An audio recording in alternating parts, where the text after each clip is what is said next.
happens when a country buys your missiles, wants your election technology, and adopts your digital payment systems all at the same time? It is no longer just diplomacy, it is strategic influence. And that is exactly what unfolded in Jakarta, where Prime Minister Narendra Modi and Indonesian President Prabowo Subianto unveiled one of the most ambitious India-Indonesia partnerships in recent years.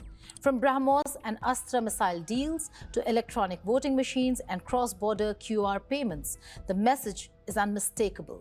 India is no longer just exporting products, it is exporting trust, technology, and strategic capability. Indonesia became the latest country to deepen defense ties with India by sealing agreements for the acquisition of the BrahMos supersonic cruise missile and the Astra beyond visual range air-to-air missile. While official details remain undisclosed, reports suggest Indonesia is expected to receive 2 BrahMos missile batteries as part of its military modernization program. That makes Indonesia only the second ASEAN nation after the Philippines to induct the BrahMos system. At the same time, Bharat Dynamics Limited signed an agreement for the Astra missile, an indigenous Indian weapon that could now mark its first international export. The deals underline the growing confidence in India's defense industry and reinforce New Delhi's position as an emerging global arms exporter. But this visit was never just about missiles. Defense is only one part of a much larger story. Because when countries begin to trust your weapons, they often begin to trust your institutions as well. And that is where another remarkable development emerged. Indonesia, the world's third largest democracy, is now looking towards India not just for military hardware, but for something equally significant: India's election technology. Sources indicate that India and Indonesia are working towards an agreement on election management that could pave the way for the export of customized Indian electronic voting machines. Indonesia, with a population of nearly 288 million people, currently conducts nationwide elections using paper ballots. But Jakarta aims to introduce electronic voting from 2029 onwards. Instead of building an entirely new system from scratch, Indonesia is looking at India's decades of experience in conducting elections across one of the world's largest and most diverse electorates. It is a striking endorsement of Indian electoral technology at a time when electronic voting machines continue to remain the subject of political debate at home. Think about the contrast. Inside India, electronic voting machines frequently become the center of political controversy. Outside India, one of the world's largest democracies wants to replicate that very system. That tells you something important. Confidence in Indian institutions is increasingly extending beyond India's borders. And the story does not end there, because the partnership is now expanding into another domain where India has quietly become a global leader: digital public infrastructure. President Prabowo welcomed rapid progress on a cross-border QR payment linkage between the two countries, describing it as a step towards faster and more secure financial transactions. Once operational, the system is expected to make payments easier for businesses, tourists, and consumers while strengthening financial resilience.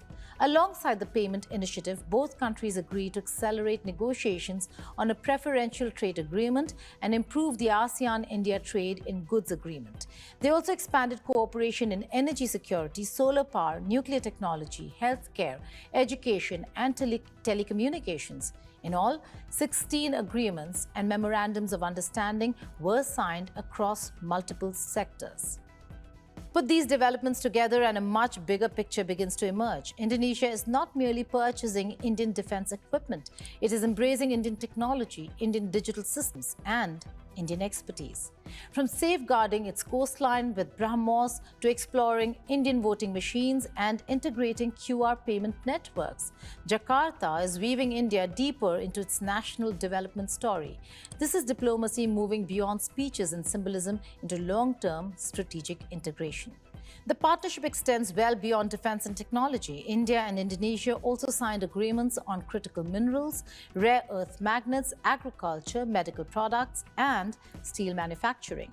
A strategic joint venture between the Steel Authority of India and Indonesia's Krakatau Steel aims to strengthen industrial cooperation, while collaboration on rare earths reflects the growing importance of resilient supply chains in an increasingly competitive global economy.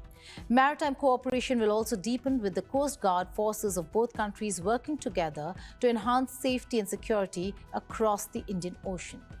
And that matters because the Indo-Pacific is becoming the center of global strategic competition. Every defense agreement, every technology partnership, and every supply chain initiative now carries geopolitical weight. As President Prabowo reaffirmed support for a rules-based Indo-Pacific and Prime Minister Modi highlighted growing trust between the two nations, the partnership sent a clear signal. India and Indonesia are no longer simply strengthening bilateral ties. They are shaping the strategic balance of the region. For years, India's global image was built on software services and skilled professionals. Today, the portfolio is far broader. Missiles, defense manufacturing, election technology, digital payments, critical minerals, and advanced industrial cooperation are becoming new pillars of India's international engagement. Jakarta's decisions reflect that evolution. They also demonstrate how India's domestic innovations are increasingly finding global acceptance.